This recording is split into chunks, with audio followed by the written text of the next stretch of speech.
sa mga umentrang debuhistang Pinoy noong dekada 80. Isa si Larry Santiago sa nakita kong past rising comics illustrator noon. Siya ay nagmula sa Naga Camarines Sur na kanyang hometown at kasalukuyang naninirahan sa Dasmariñas, Cavite. Nagsimula siyang pumalaot sa pagdidibu sa comics at an early age noong mid-1980s. Isa siya sa may pinakamalapit na estilo sa kanyang master illustrator na si Hal Santiago. Hindi naman ito katakataka dahil naging assistant siya nito. Ang Hal Santiago influence sa kanyang mga obra ang naging daan ni Larry para isa siya sa maging abalang comics artist noong mid-1980s hanggang 1990s, particularly sa mga comics ng Graphic Art Service. Marami rin siyang mga naiguhit na nobela dito, katandem ang mga kilalang writer-novelist sa panahong iyon, gaya ni na Pablo S. Gomez sa mga nobela nitong Anino ng Duwende, Lumuluhang Bangkay, Pugot Kilabot, Malamig na Bangkay, Sa Pinto ng Impyerno, Manikang Putik, at Tres Rosas. Si Vic J. Poblete ay nakatandem niya sa mga nobelang Horror Express at Datu Puti. Si Almel de Guzman ay nakatrabaho naman niya sa mga nobela nitong Anak ng Balite, Bobo da Bobong Multo, Luka, Supernova at Tigok da Family Man. Si Pacifico Hernandez Espiritu ay nakatandem niya sa nobela nitong Kulay Dugo ang Langit at mga seryeng Inner Space at Future Shock.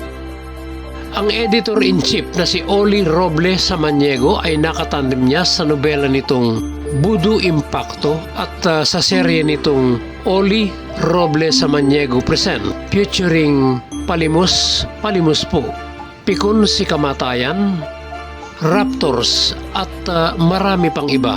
Naiguhit din niya ang nobelang Poik na sinulat using his pseudonym Genesis. Ang editor na si Mike Tan ay nakatandem niya sa nobelang Merlino at seryeng The Dark Knight.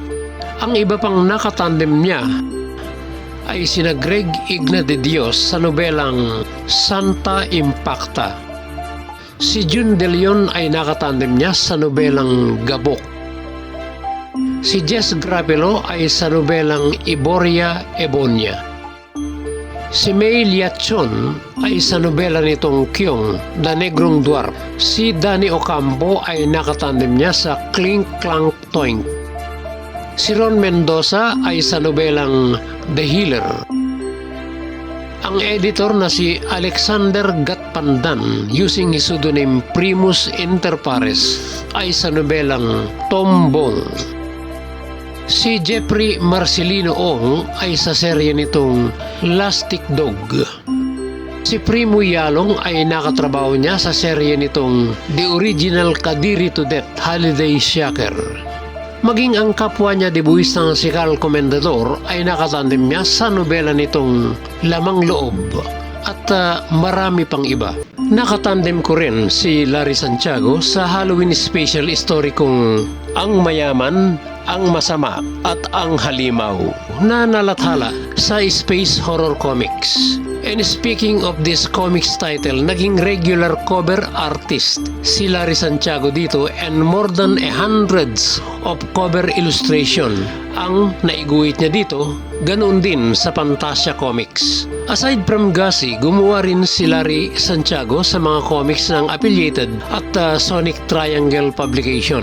Dahil sa mga nobela nakapokus si Larry Santiago, ilan lang ang mga short stories niya na naiguhit at ilan dito ay ang mga sumusunod.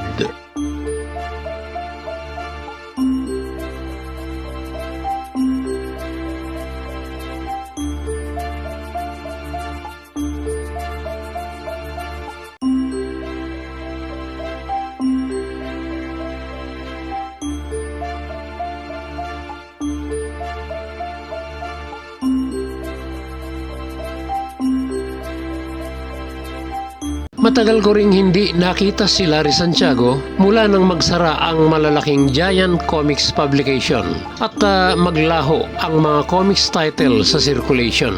Ganun man, noong November 9 of 2019, namit ko siyang muli sa ginanap na Eagle Broadcasting Corporation PopCon. Siya si Larry Santiago, isang dibuhistang Pinoy at ang mga iginuhit niyang obra sa comics.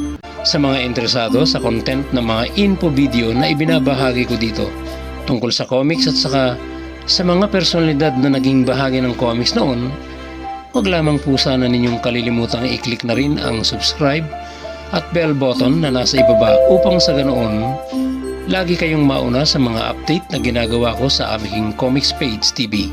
Thank you very much and God bless you all.